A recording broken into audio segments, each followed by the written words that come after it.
I'm about to show you the 9 most common side character mistakes new fantasy writers make. I've noticed these from having taught over 180 writers in my different programs, and from publishing 4 novels myself, I've had to learn how to fix these errors in my own stories. The good news is that these 9 mistakes are easy to fix once you know what to look for, and eliminating them will make your side characters way more 3-dimensional, interesting, and memorable. So let's start with mistake number 1, writing satellite characters. A satellite character is someone who only exists in relation to your protagonist, with no life beyond serving their story. This happens when you're so focused on your protagonist that you forget that these other supporting characters actually need lives of their own. And the thing is, it's very easy to accidentally write a love interest, a best friend, or a mentor who only exists to serve your protagonist's story. What's the problem with that? Well, characters without a sense of an independent existence, they're going to feel flat and they're going to feel inauthentic. And this actually weakens their impact on your protagonist as well. Because if you imagine having a love interest character with no desires beyond just loving your protagonist, then it creates a bit of a hollow romance, right? Now, from working with a lot of different fantasy writers, I noticed that this satellite character mistake, it usually happens when you're just viewing these side characters purely as plot tools, rather than as real people. And now, of course, it is totally fine for your side characters to start that way, but you need to find a way to evolve them beyond that point. So you might be wondering, okay, how do I actually do that? Well, there's this beautiful word called sonder, coined by John Koenig, and it refers to that epiphany you get when you realize that every person you pass on the street is living their own complex lives with fears, insecurities, joys, triumphs, and tragedies of their own. You want to create moments of sonder towards your side characters. Find moments where you can give your protagonist glimpses of the hidden depth and the hidden lives that your side characters possess. To put it simply, you want to show your side characters having experiences, conflicts, and relationships that don't necessarily revolve around the protagonist. For example, in The Witcher, Jaskier travels with Geralt and he helps him, but he clearly has his own agenda. He chases fame, he flirts, he gets into trouble, and he writes songs often to Geralt's annoyance. To give you some more ideas here, perhaps your mentor has a family or a hobby, maybe your main character's sidekick has independent career ambitions, or perhaps your protagonist's lover references problems that aren't the protagonist's concern. Do this and you create so much more depth and believability. This leads into the second big side character mistake, which is something I call clone characters. If all your side characters feel the same and they lack any defining traits that set them apart from each other, readers are going to lose interest really quickly. For example, let's imagine you're writing a story and you've got 4 side characters, and all 4 of these side characters are equally stoic warriors with no sense of humor. That's probably going to lead to very one-note interactions. They're all going to feel like clones. By comparison, if your crew of 4 warriors contains a wisecracking joker who uses comedy to hide his cowardly nature, a jaded, skilled veteran who's seen far too much war but doesn't really know how to do anything else, a young, naive recruit who longs for the glory of battle, and then a cunning manipulator who'd rather push other people to fight in his stead, then you're going to have way more interesting scenes in your story. There's a really simple test you can use to determine whether you have enough differentiation between your side characters. What I want you to do is to imagine a scenario where something happens to these characters. Perhaps it's some bad news that's delivered to the group of them. If you can imagine how they would all respond in subtly different ways to this, then you've created a good sense of differentiation. So let's take our 4 warriors for an example here. Let's imagine our 4 warriors are serving as mercenaries in an army. A messenger comes to say, you're going to be fighting on the front lines tomorrow morning. How do you think they're going to react? Maybe the Joker says, front lines? Finally, I was afraid my armor would come home in spotless condition. But once the messenger leaves the room, you notice that his hands are shaking as he checks the buckles on his shield. So his humor is being used to disguise his nervousness. Maybe the veteran just sighs and he looks moodily off into the distance.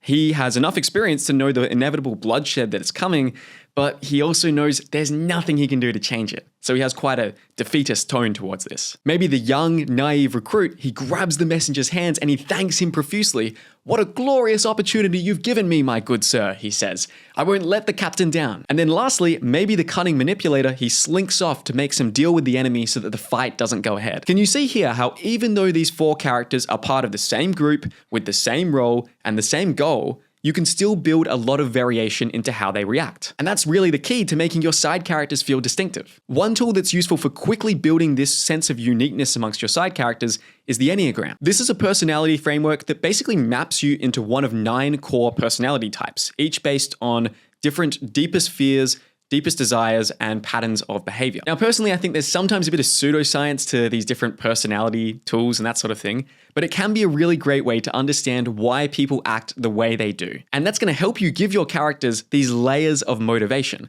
That's really critical because the more layers your characters have, the more real they feel. And I actually go into this process of building character depth in much more detail inside my free 5-day character development course. This course is going to show you the best character development exercises that I've personally learned from publishing my 4 novels and from working with over 180 fantasy writers. So if you want to create better side characters in your fantasy novel, it is a great companion resource to go along with this video. You can get it for free by clicking the link in the description. Over 3,000 writers have gone through it so far. As Daniel Wilford said, before I took this 5-day crash course, my characters were flat, dull, and hardly had one dimension. But afterward, I improved in ways I didn't even realize were possible. Let's move on to the third big side character mistake that new fantasy writers make: no clear goals. As Kurt Vonnegut once said, every character should want something, even if it's only a glass of water. I really want you to drill that into your skull, especially for your side characters. Because the thing is, you probably find it quite easy to come up with a clear goal for your protagonist, and maybe for your antagonist because they're going to be butting heads throughout the story. But sometimes you can forget about those poor side characters, am I right? And when you don't give them clear goals, your side characters just end up with no real motivations beyond just assisting or following around after your main character. That strips the truth from your story. It makes your side characters feel unrealistic and one-dimensional. Because without a goal to drive your side characters forward, they have no internal logic for their actions, which makes their behavior feel really hollow. So, what's the actual fix for this? Well, first of all, I want you to list out your significant side characters. If you're working on a story right now, pause the video and do it right now in a notebook or in the comments or in a Word document. And then once you've done that, ask yourself, what does each character want? Write it down next to each character. Your side character's goal could be aligned with the main character's mission. So for example, Samwise Gamgee wants to help his best friend Frodo destroy the One Ring in Mount Doom. Or the side character's goal could be at odds with your main character. So Gollum, for example, is following along with Frodo and Sam because he wants the ring back for himself. And of course, your side character's goal may shift. So sometimes your side character is going to be aligned with your protagonist, and sometimes they're not. So if you look at Boromir from The Lord of the Rings, he is helping Frodo's quest as part of the Fellowship, but then there's this moment where the temptation of the ring drives him to assault Frodo to try and take the ring for himself, only for him to be horrified by what he's done. And then thirdly, and this is really the key part of this exercise here, whenever you're sitting down to write a scene, look at the characters who are present here, and then ask yourself, in this scene, why are these side characters here? And how will they try to use this scene to attempt to get what they want? Now, this doesn't always mean that every single side character has to be taking major dramatic action in every single scene you write. But ideally, we are going to see them make small movements towards their goals in each scene. Now, to take this one level deeper, it's also worth noting that your side characters might have the exact same goals as your protagonist, but different motivations, different reasons for wanting those goals. This is a really good way to keep your story streamlined because all the goals are still heading in the same direction, while still creating realistic character differences. For example, in my fantasy novella Fires of the Dead, we follow a crew of thieves who venture into a haunted, bushfire-ravaged forest to find the skull of a dead sorcerer. But the thing is, every single crew member has their own reasons for being there. Wisp is the aging leader of the crew. He is a pyromancer who can link himself to flames to draw from their energy. And he is motivated by the desire to complete one last job so that he can retire peacefully in a cottage and possibly reconcile with his estranged family. But then Marigan is a young, brash, and powerful pyromancer who's following Wisp out of a sense of loyalty and professionalism, but she also clearly enjoys violence and using her powers, so she's hoping to make a bit of a name for herself on this mission. Then we have Black Eye, who is quiet and reliable. He is the big, hulking muscle of the group, and his main motivation is to secure money for his family. His loyalty to Wisp is strong, but he doesn't really care much about glory. He just wants to survive. He wants to make sure his family is looked after. Next, we have Breeze, who is a young archer and thief who Wisp rescued from the streets in her childhood. She's really eager to do well and wants to earn Wisp's respect because she sees him as a mentor. And then lastly, we have Fleetfoot. He is a nervous, really shy kid. He is the runaway son of a baron, and he joined the mission secretly hoping that if they succeed in finding the skull, his father is going to forgive him for fleeing his pyromancer training. Fleetfoot doesn't want to train as a pyromancer because it's really brutal, it's really painful, it involves burning part of your body to access your powers, so he's trying to escape from this. Now, another reason why having goals for your side characters is so important is because it's going to help you avoid the next big mistake. And this mistake is something I call statue characters. So you're probably wondering, what do I actually mean by a statue character and why are they bad? Well, picture this. In The Lord of the Rings, Aragorn begins as Strider, this mysterious ranger. Though he comes from a noble background, he is initially reluctant to claim his heritage as Isildur's heir and assume the throne of Gondor. Over the course of the story, this is really the center of his character. He is wrestling with doubt. He's wrestling with identity. He's wrestling with the struggles of leadership before finally embracing his royal lineage. He steps into command and helps to save Middle-earth before then ultimately going on to accept his rightful crown. Aragorn's progression is one of my favorite aspects of The Lord of the Rings. But can you imagine if Aragorn just stayed as Strider and remained this kind of mysterious ranger for the entire story with no change? It's much worse, right? And that's why this mistake is not giving your side characters any meaningful arcs. Now, of course, not every side character necessarily needs a complex transformation. But in many cases, I find that if major side characters remain unchanged by the events of the story, which is where I get the term statue characters from, you lose a bit of realism and you miss out on an opportunity to really elevate your story. So how can you actually write a great side character arc? Well, first of all, I highly suggest my video called How to Write Character Arcs Better Than 99% of Fantasy Writers if you haven't already watched it, because that's going to go into the arc process in a lot more depth. But to give a very high-level overview here, you've basically got three main types of character arcs. First of all, you have a positive arc where a character improves. Second of all, you have a negative arc where a character becomes worse. And then you have a flat arc where the focus is on how the character improves or worsens the world or the lives of other characters around them. So a lot of mentors typically fall into a flat arc here. But with a flat arc, they themselves more or less remain the same. The focus, however, is on how they change other things. Again, I go into more detail with flat arcs in that other video. So step one is to decide what category do you want to take your characters through. And if you're writing a series, a side character might go through a positive arc in book 1, then a negative arc in book 2, or some other arrangement entirely. Then you want to look at the following 5 questions. So the first question is, what is your character's ghost? What influential past event, usually traumatic, has most shaped my character's perception of the world? In the case of Aragorn, he grew up knowing that he was the heir of Isildur, the man who failed to destroy the One Ring. This ancestral legacy burdens Aragorn. He has this deep-seated fear that he's going to fall to weakness and that he's not going to be worthy of becoming a king. You are afraid. All your life, you have hidden in the shadows, scared of who you are, of what you are. So your character's ghost is then going to lead into the lie, which is the second core component of your arc. So the lie is a misconception that your character has about the world, and this misconception is hurting them and it's hurting the people in their life. Aragorn believes that embracing his heritage and claiming the throne will inevitably lead him to repeat Isildur's failure. I do not want that power. I have never wanted it. So therefore, he tells himself, I've got to remain in the shadows and I have to avoid power to protect others from myself and from my own weakness. It's also worth noting, as a bit of a side note here, that this particular lie is emphasized far more strongly in the movies as opposed to the books, which personally I prefer from a structural perspective. So then this leads into the third component of a character's arc, which is their want. So as a result of the ghost and the lie, what does your character think will bring them a sense of completeness and fulfillment? Aragorn thinks he can best serve Middle-earth by working from the shadows as a ranger, guiding others, but never really leading directly. He wants to do good without accepting the full responsibility that comes with authority. This brings us to the fourth component of a character's arc, which is their need. So what does your character actually require to grow in a positive way and truly achieve that sense of completeness? Aragorn's need is to accept that leadership isn't about being perfect. It's not about being free of fear. It's about stepping forward despite those fears. And he has to trust in himself that I can be a better king than Isildur was by making my own choices and forging a new legacy. A day may come when the courage of men fails, when we forsake our friends and break all bonds of fellowship. But it is not this day. And then this brings us to the fifth component of a character's arc, which is their truth. What belief does my character need to accept or discover to vanquish their lie and achieve their need? Aragorn's truth is the realization that he can reclaim the throne, not to repeat the mistakes of his ancestors, but to redeem them instead. So his truth is the realization that becoming king is not about power, but about service, sacrifice, and hope. So as you can see from Aragorn, in a positive arc, the character's ghost means that they initially begin by fully believing the lie, and as a result, they chase their want. But as the story progresses, they realize that their lie is hurting them.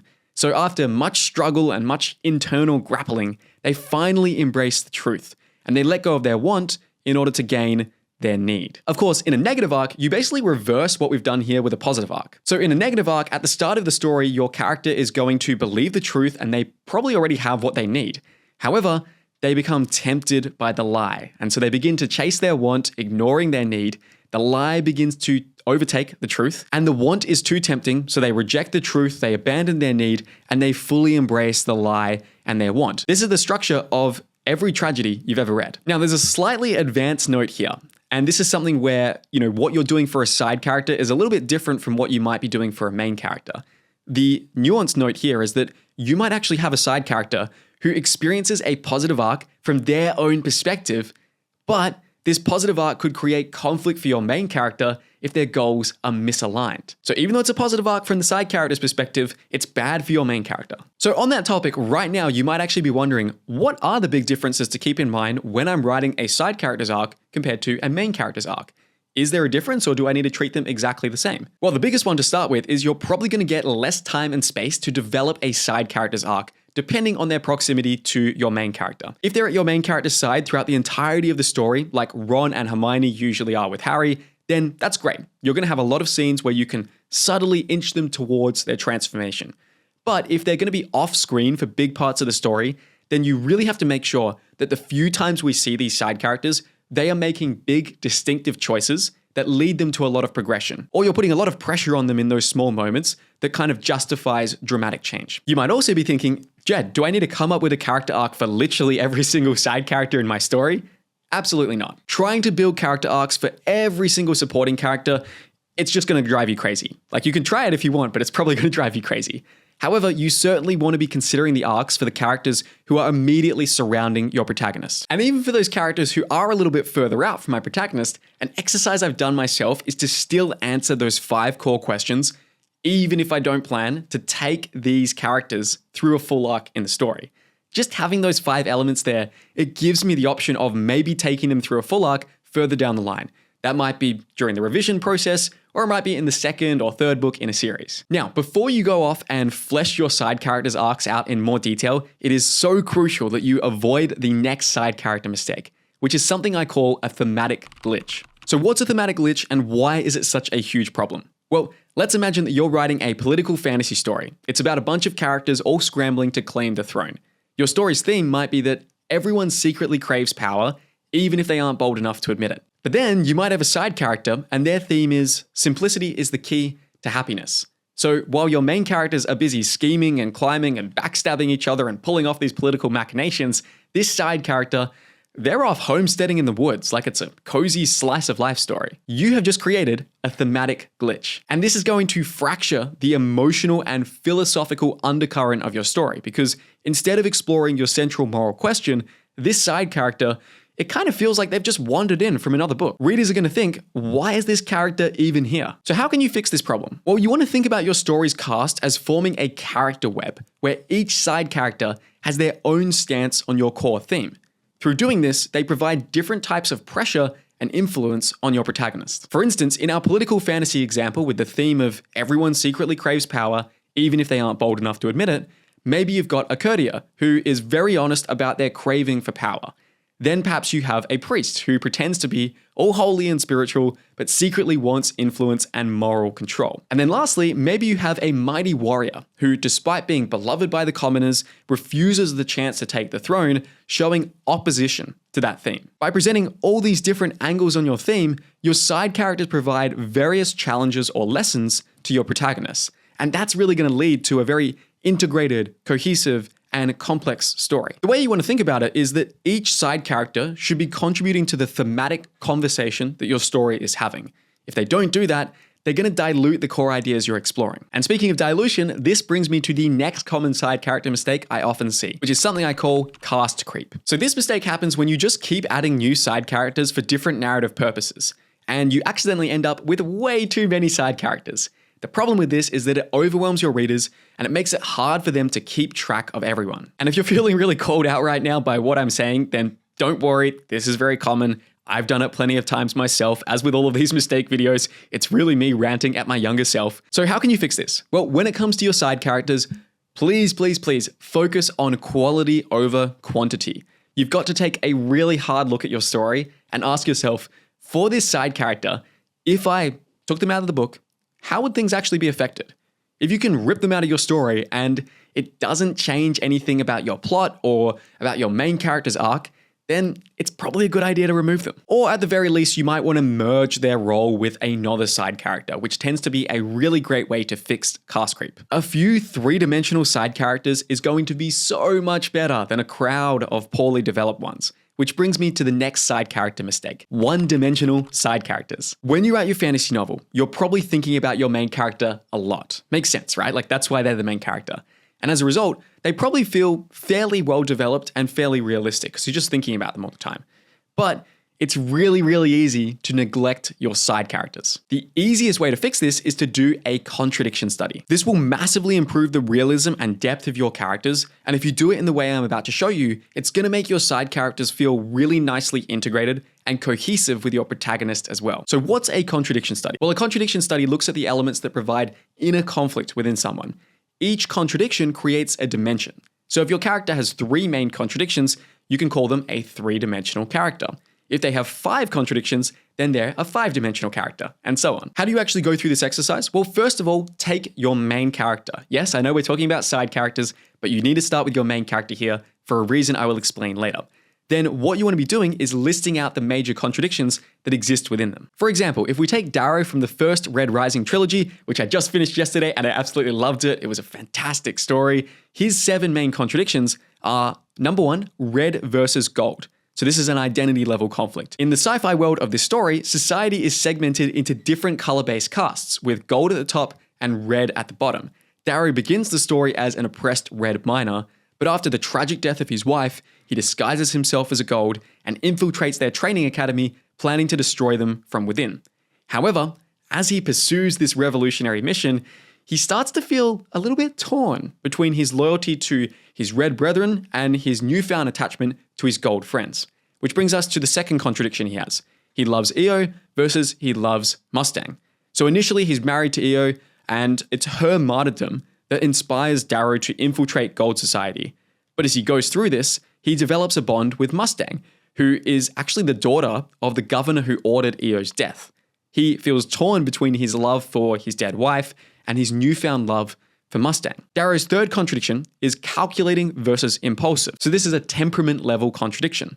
Darrow is incredibly intelligent and he can craft brilliant tactics to win battles and fights, even when the odds are stacked against him and there's great action scenes throughout this series. Yet his emotions often get the better of him and they lead to him making very impulsive choices. His fourth big contradiction is merciful versus ruthless. So Darrow frequently grapples with this question of how much cruelty is justified for this revolutionary cause. He shows compassion to enemies like Cassius and spares lives when possible, believing in redemption and shared humanity even with his enemies. Yet he also commits brutal acts of violence when he feels like they are necessary. This leads to our fifth big contradiction for Darrow, idealistic versus pragmatic. He initially begins this story with a very idealistic vision of revolution inspired by Io. But as he goes through this, the brutal realities of warfare and politics, it gradually make him a little bit more pragmatic. He initially sees the Golds as evil, but as he learns more about them, he develops a nuanced perspective on this. And there are even moments where he has to sacrifice fellow Reds to further his quest for power. Next, Darrow's sixth contradiction is he yearns for connection, but he is also feeling cursed to stand alone. So he deeply craves genuine connection and vulnerability with others. Yet his mission, after all, he's working as a spy here, it repeatedly forces him into isolation and leadership roles where he must maintain a sort of, calculated distance. Darrow's last contradiction here, his seventh contradiction, is glory versus duty. He's constantly struggling between his personal ambition and his broader revolutionary mission. So these 7 contradictions here, they help explain why Darrow is such a compelling and complex protagonist. He's constantly pulled in different directions, making him unpredictable, deeply human, and very multidimensional. So that's the exercise I want you to start with, is go through your main character, find their contradictions. Then once you've done that, it is now time to look at your side characters. You want to do the same exercise for them, but here's the twist. What you want to be doing is to try to make their contradictions feel cohesively connected to your main character. What that means is that you will often want them to be exploring very similar contradictions to the ones that your main character has, but from slightly different angles. So, for example, if we look at Cassius, who is a very charismatic and skilled Gold, who was initially Darrow's friend at the Institute before becoming his bitter enemy after realizing that Darrow killed his twin brother, Julian, Cassius has 6 main contradictions. The first one is pride versus friendship. So, if you're paying attention here, you can notice this actually shares a lot of elements with Darrow's yearns for connection contradiction. Cassius values his friendship with Darrow, but his pride forces him to sever this bond when he learns the truth about what Darrow has done to Cassius's brother. Cassius's next contradiction is charismatic versus doubtful.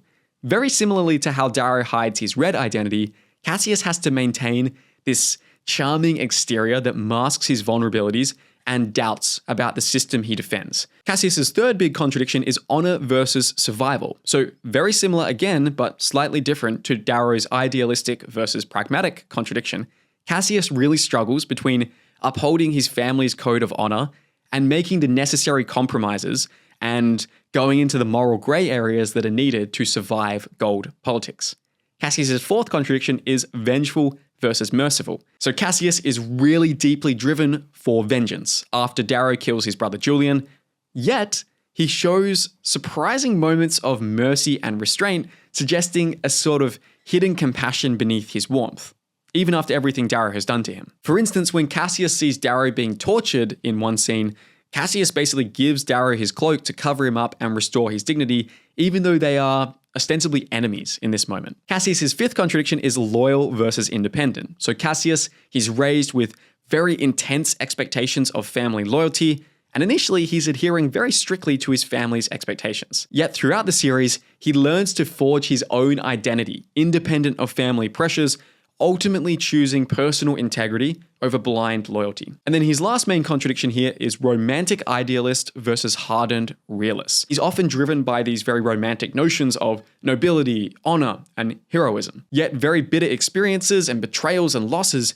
they gradually warp him towards a more pragmatic and realistic approach to life. Again, you can see how that mirrors some of Darrow's contradictions. Then if we look at Mustang, a Gold woman who starts as the daughter of Darrow's greatest enemy, but later becomes his love interest and political ally, I would say she has probably 5 main contradictions here. The first one is leader versus rebel. So Mustang, she very comfortably embodies the role of a natural Gold leader between the existing system, yet paradoxically, she is also instrumental in rebelling against that very system later. She is both a pillar of the ruling class and a secret advocate for radical reform. Her second contradiction is trusting versus suspicious. Sharing a lot of elements with Darrow's yearns for connection contradiction here, Mustang desires genuine connections, and she frequently tries to extend trust to people, notably Darrow, but she has learned suspicion through bitter experience. Her openness constantly contends with her fear of betrayal or being let down. Her third big contradiction is family loyalty versus personal attachments. So again, similar to Darrow's conflict between worlds, between being red and gold at the same time, Mustang is torn between her devotion to her father versus her own moral compass and her own personal goals. You will notice here too how this is very similar to how Cassius experiences the same internal conflict with his own family. Mustang's fourth contradiction is privileged versus idealistic. While benefiting from Gold supremacy, she also recognizes systemic injustices and questions the foundations of the society that she was raised to lead. And then lastly, her fifth contradiction is independence versus connection. Mustang fiercely values her autonomy and her ability to stand alone, but she also recognizes that alliances are important, and she also knows that deep bonds are necessary to achieve meaningful change. And of course, as the story goes through, we see her develop a growing bond towards Darrow. And we could go on here for the other side characters like Rock and Severo and Victra. Red Rising has just brilliant side characters all through, and you would basically see how their contradictions make them feel complex and rich as well, while also feeling integrated and in a sort of conversation with our main character of Darrow. I actually really recommend that if you have a fantasy novel where you love the side characters and how they've been written, go through this contradiction exercise and map them out for all the different side characters. You will learn so much through doing that. Now, coming back to your own story, as you move outward to less important characters, you often don't have to go into as much detail with their contradictions. Often, you simply just won't have the space or the scope.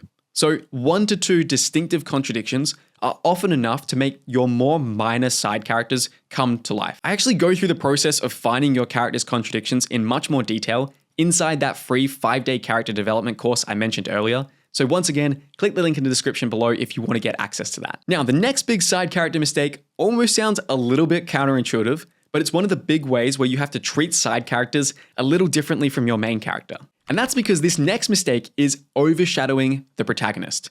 I know what you're thinking right now. This is almost the opposite of some of the earlier issues we've discussed, because here we're talking about when a side character steals the spotlight so much that it actually hurts your main character. You might be wondering, why is this an actual issue? Well, in most cases, you want your primary point of view character to be the most interesting person in the story. Otherwise, readers are going to find themselves more invested in your side characters instead, and that can make your main narrative less engaging. I felt this a lot when I was watching Gladiator 2. The first Gladiator film is one of my favorite movies ever. I've probably seen it 4 or 5 times. It's probably in the top 10 movies I've ever watched. But the second movie, while showing some great moments, it really let me down in a lot of ways. And one big reason why it flopped for me was because the antagonist, Macrinus, was far more interesting than the main character of Lucius. Lucius, he probably only had 1 or maybe 2 contradictions, if that, but Macrinus was far more layered, proactive, and unpredictable. Even General Acacius, who is kind of a false antagonist who becomes an ally later in the story, he had way more contradictions than our main character. So as a result, I found myself just far more invested in Macrinus and Acacius. Whenever we returned to our main character of Lucius, I was there just like, take me back to the more interesting people. This guy sucks. So how can you fix this mistake of having your side characters accidentally overshadow your protagonist? Well, the key is really to keep your protagonist as the character who goes through the most significant arc, experiences the most conflict, and has the most contradictions. Make the most pivotal decisions and climactic moments of your story belong to your protagonist. By all means, your side characters, they might help your main character towards these moments, or they might provide opposition in these moments, but you really want your protagonist to be the one that's driving your story's resolution. Otherwise, readers are just going to feel like your protagonist is a passenger in their own story.